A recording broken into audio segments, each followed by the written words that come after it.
welcome back to the second part of the Amber Shows. This is basically to let everyone know about what's going on with teachers around the world, around the United States actually. Not all teachers, but I'm sure quite a bit of teachers. I have my sister Jeanette, who is a teacher who taught in the public school system in Detroit, and she had to retire because of a fight, trying to break up a fight. She was thrown up against a locker. I also have some friends that were teachers in the Detroit school system who experienced bad teachers. They talked about how many of the teachers actually just were there just for a job. They just passed a lot of students on just to actually get rid of them. Many students have been passed on just to get rid of them because they were a nuisance and the teachers were not dedicated to their craft.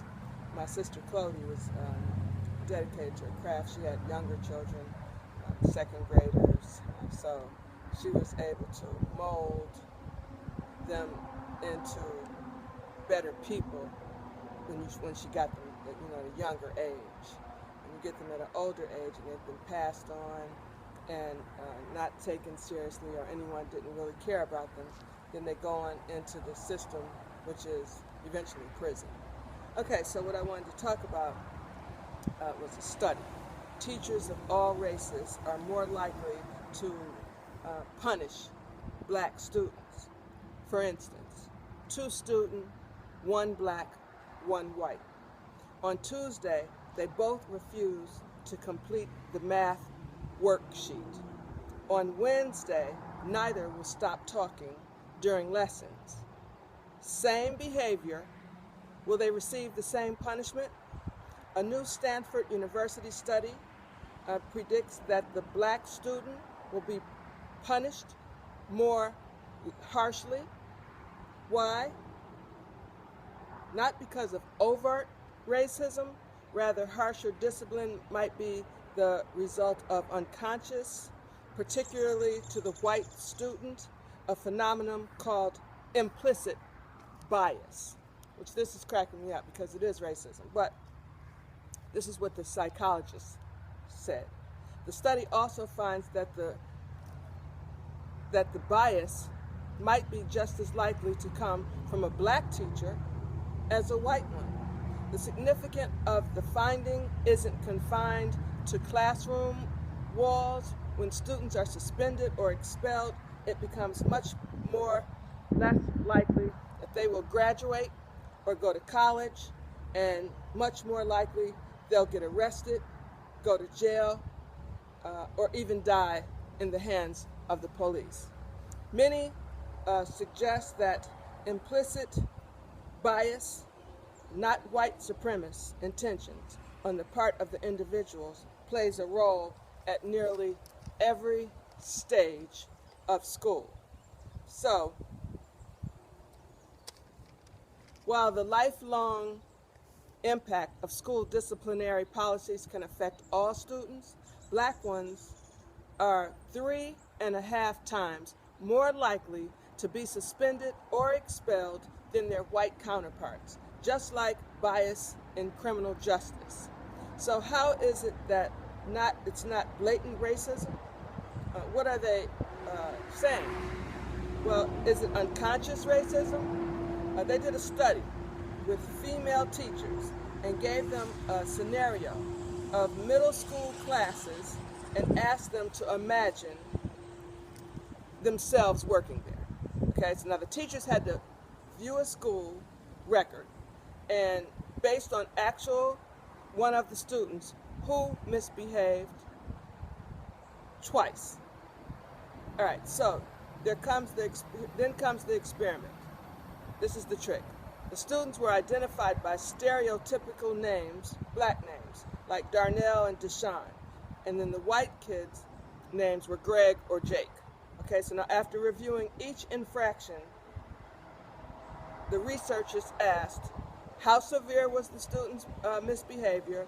To what extent is the student hindering you from teaching the class, and that's because they're causing chaos? How irritated did you feel by the student? How severely should the student be disciplined? Would you call the student a troublemaker? From the first infraction to the second, teachers was more likely to increase punishment for Darnell and Greg. Then 204 more teachers, predominantly white and female, including men and women of all races, went through the same exercises, and racial bias emerged. Students that were black, with the black-sounding names, were significantly more likely to be labeled troublemakers and to be more harshly punished. All said they would suspend the students who showed the black names. Black teachers even chose to punish more of the black names. This is the influence of stereotypes.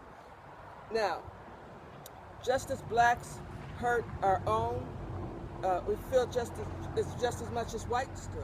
So this is part of a serious exploring the effects of universal racial bias we have in the United States, which is also part of the criminal justice system.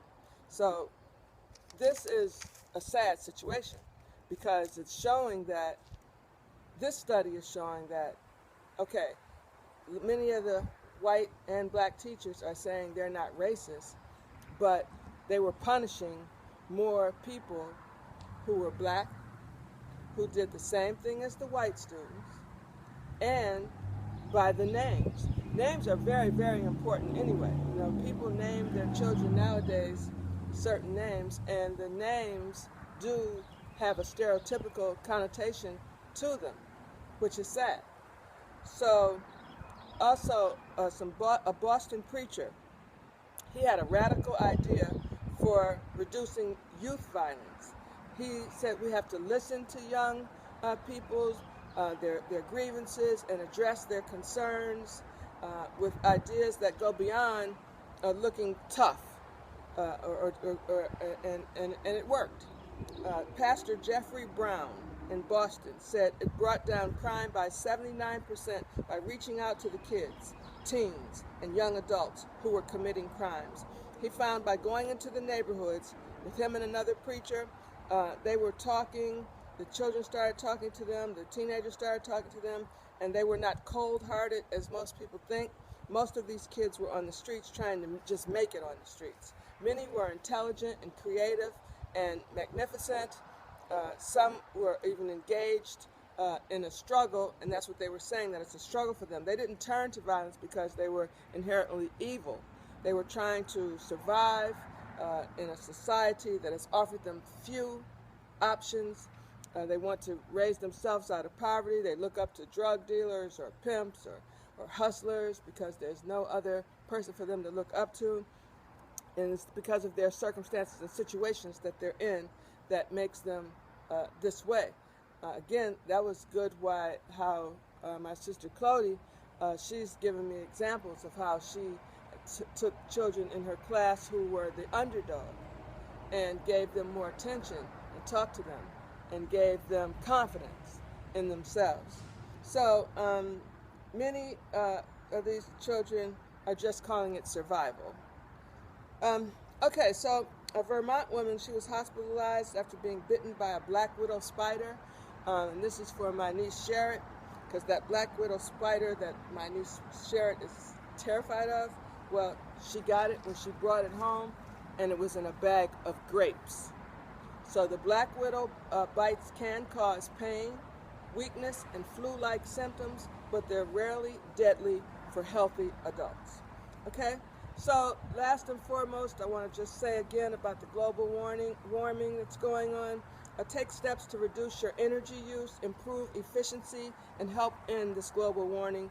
The biggest cause of global warming is the carbon dioxide released when fossil fuels such as oil and coal are burned for energy. So when you save energy, you fight global warming and you save money as well. All right, you guys. So these are just some of the things I wanted to talk about because education is so important, and there's so many young people in our urban areas, in our inner cities, who just aren't getting a fair break at all. The teachers are coming with prejudices. Some are just coming, are just there just to be there. But then you have some good teachers, just like you have some good police. But it's so far and few and in between. It's not enough for all the students that need the help. So you guys think about it. Let's try and help our community. You know, this is very important. If we begin to help our community, I think everything will change. And have the children talk to the pastors. There's so many children who just don't have anyone. And when you see someone, if you can help them in any way that you can, because the blessings, they all come back to you. So whatever you do good comes back to you. Whatever you do bad comes back to you. So you might as well. It's just like a no-brainer. Just do good. All right, you guys have a wonderful day. This is my Wednesday news day, and I hope you enjoyed it. Please remember to go into my YouTube site from the actual YouTube site if you can, rather than when you go through, if I send you the site. If you have my YouTube channel, you can just go in through the channel. Also, please remember to do a thumbs up for me. I really appreciate it. I hope you have a wonderful Wednesday, and everyone take care, and may Allah God bless.